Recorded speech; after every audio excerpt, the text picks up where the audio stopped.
एहसान जताना ये बुरी चीज़ है, मामूली चीज़ नहीं है। आदमी एहसान जताता है अपने लोगों के ऊपर, ये सही नहीं है। ख़ास तौर से ये कि वो अपनी आदत बना ले इसको। जो आदमी आदत बना ले कि एहसान करता है और जताता है, तो उसके बारे में क्या है?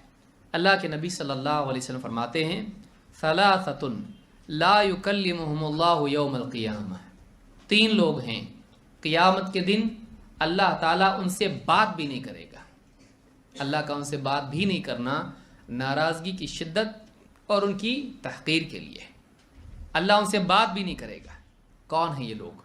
नंबर 1, मन्नान, एहसान जताने वाला, जो भी देता है एहसान जताता है।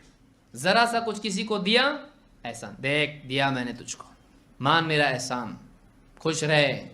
बाज़ औक़ात आदमी क्या है, एहसान करता है और चाहता है कि शुक्रिया मिले और उसको खुद जता के भी खुशी मिलती है।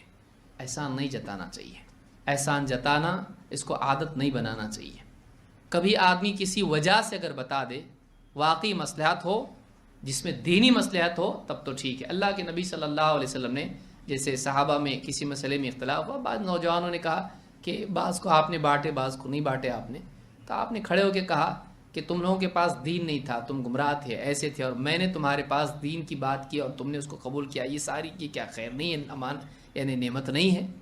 और फिर आपने नरमी से कहा कि जहाँ अंसार जाएंगे मैं उनके साथ उसी वादी में जाऊँगा। तो उस मौके पर आपने जताया। तो बाज़ औक़ात ऐसा होता है, लेकिन ये कि आदमी हमेशा अपना एहसान लोगों पर जताए, क्यों? अपनी ज़ात को चमकाने के लिए। ये जायज़ नहीं है, ये जायज़ नहीं है। कभी माँ बाप भी बच्चों पर जताते हैं, बुरा नहीं है। बच्चा बिगड़ता है, माँ बाप कहते हैं बेटा तुझको पाल पोस के हमने बड़ा किया, इसी दिन के लिए किया था, तो ये अब क्या एहसान मत जताओ, जहन्नम में जाएंगे, बेशरम, तुझको सोचना चाहिए, तुझको ये नौबत नहीं आने देना चाहिए था। ऐसे वक्त में हदीस याद आती है, लेकिन कुरान याद आता है, वक़ज़ा रब्बुका अल्ला तअबुदू इल्ला इय्याहु व बिल वालिदैनि ihसाना, कि तेरे रब ने फैसला कर दिया है कि तुम उसके सिवा किसी की इबादत नहीं करोगे, वालिदैन से एहसान का सलूक करोगे। ये नहीं समझ में आया, यह हदीस याद आ रही है।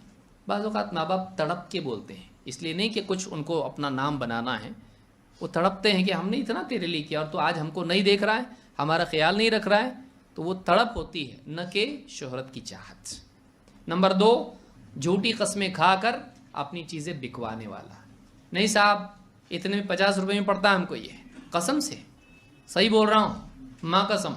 ये कौन सी कसम है? और बोले माँ की कसम, झूठी खाता है मर जाएगी, ये भी दूसरा है।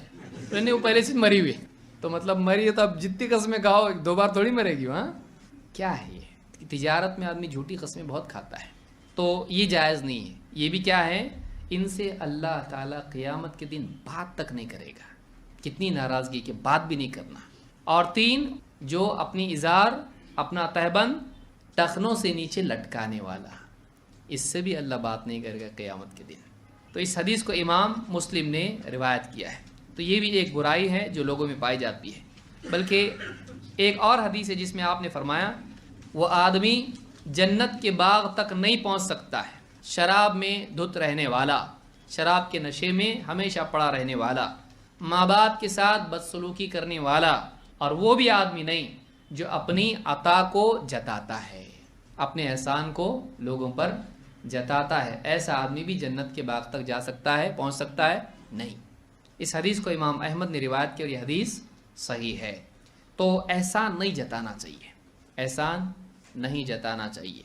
बाज़ वक़्त आदमी किसी पे एहसान करता है, मसलन किसी को कुछ खिलाया या किसी को कुछ पहनाया, अब लोगों को नहीं मालूम इसने किया, लेकिन इसकी जान को चैन नहीं आता। अल्लाह हम सब की हिफाजत फरमाए। शैतान कहाँ कहाँ से आके मुसीबत में डालता है। एक नेकी जन्नत में ले जा सकती है। कभी ऐसा होता है कि किसी नेकी से अल्लाह खुश होकर उसके गुनाह माफ़ कर देता है। एक नेकी भी इंसान को नजात दिला सकती है अगर अल्लाह को पसंद आ जाए, और एक गुनाह भी आदमी को जहन्नम में ले जा सकता है अगर अल्लाह नाराज़ हो जाए। लिहाजा आदमी को बहुत डरना चाहिए अल्लाह से और नेकियों को बचाना चाहिए अपनी।